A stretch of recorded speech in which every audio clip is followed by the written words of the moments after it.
Hi everyone. So for today, what I'm focusing on for the career piece, career talk, I'm focusing again on work. And whatever work we do, we always want to do it well and we want to be successful.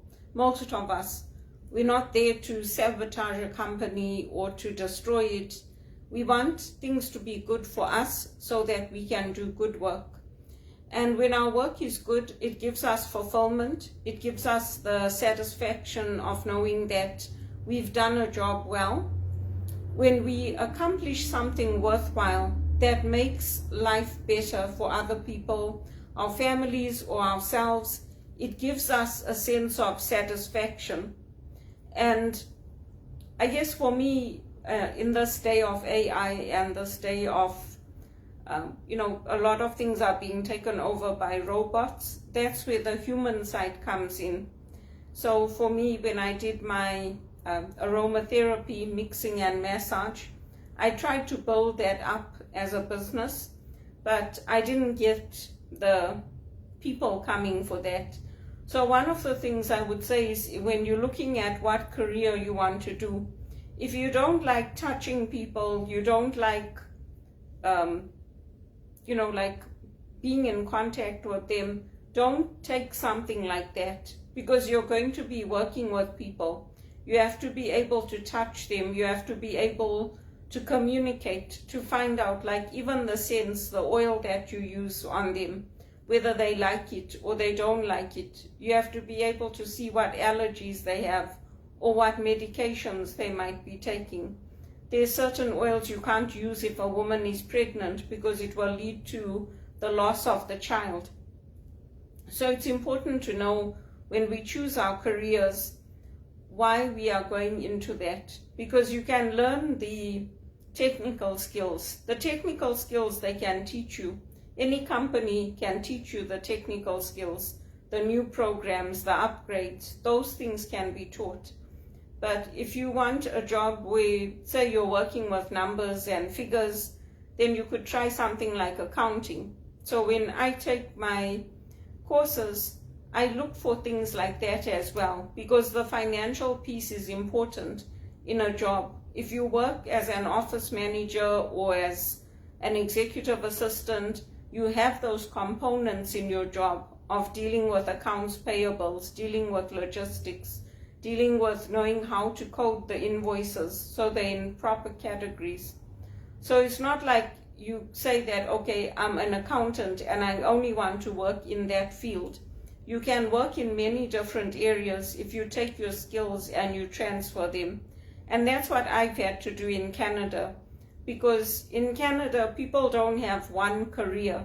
They have a lot of different things that they do, depending on what the market is calling for, depending on the economic times, depending on what skills are valued at a time. So even with technology, there's skills that I've had to learn, like HTML coding for my website. I've had to learn that. It's not something I thought I would be doing, but it's a skill that I've learned and that I've picked up. The same with Facebook ads. The same with Google ads. I know how to do all those things because I have my own Facebook page. I have my own things that I'm working on. So it's good to think about what skills we have and to take pride in our work, to feel that we've accomplished something at the end of the day, and not to feel that we're going to work and we're going to work there just to be reprimanded and let go if you make one mistake, or somebody else makes a mistake so you lose your job. And that's what's happening to me. That's what's happening to many of us in Canada. Other people don't set up your IDs, so you lose your job. Other people don't do their work. They file things in the wrong place, so you lose your job. And that's wrong, because at the end of the day, you're punishing me for what somebody else chose to do. Even if I've explained to them and they've said, yes, I understand that this has to go in this file, then when they file it somewhere else. That's why TD let me go from one of my contracts, because they were recruiting and they decided to do their own in-house testing. So when the candidates came, I told them, this is where you have to save this. They put it in the wrong file and they fired me for that. They didn't even talk to me, and I explained to the recruiter that, you know what, I told this person this. They're like, yeah, well, we can't do anything now. They terminated your contract. And it was the same with setting up the town halls. They show you something once, and if it's not done perfectly, they fire you. They sent a whole list to the recruiter of all the things I did wrong, and they fired me. They didn't even talk to me. They didn't even say, like, why did you do this? What was your thought process?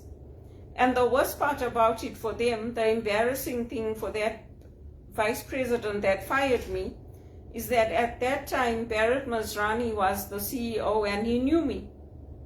And he was happy that I had gotten that contract at TD, because they sent me somewhere. They sent me to check on one of the rooms. And when I went up there, he was coming out. So he greeted me. And then the VP got offended. She's like, how come you met him? I said, oh, I was just going there and he was coming out. So he greeted me. She's like, oh, well, I've been working here for this many years and I never got to meet him. I'm like, so what do you want me to do? Phone the team, phone his secretary and ask him, say, I've been working here for this many years and I haven't met Mr. Masrani, and this girl just came here and she met him. I used to be like, there's something wrong with these people. But anyway, that's how it goes. That's how it goes in this, especially when you're on a contract. And it's not like Bharat Masrani was inaccessible. He wasn't. They're very accessible, those CEOs and things in the banks. If you want to meet them, you just have to call their secretary and say, you know what, I'd like to meet this person.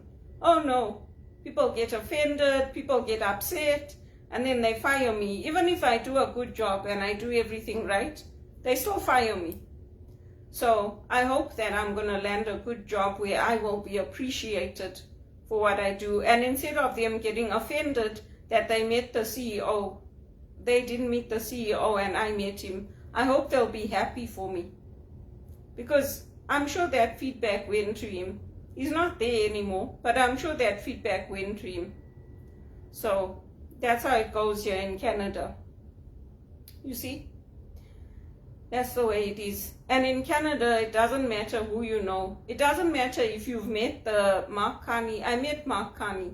One day I was working at Branksome Hall. Then he came there. This was before he was in his position now. And he came there. And I was a temp there. So I met him.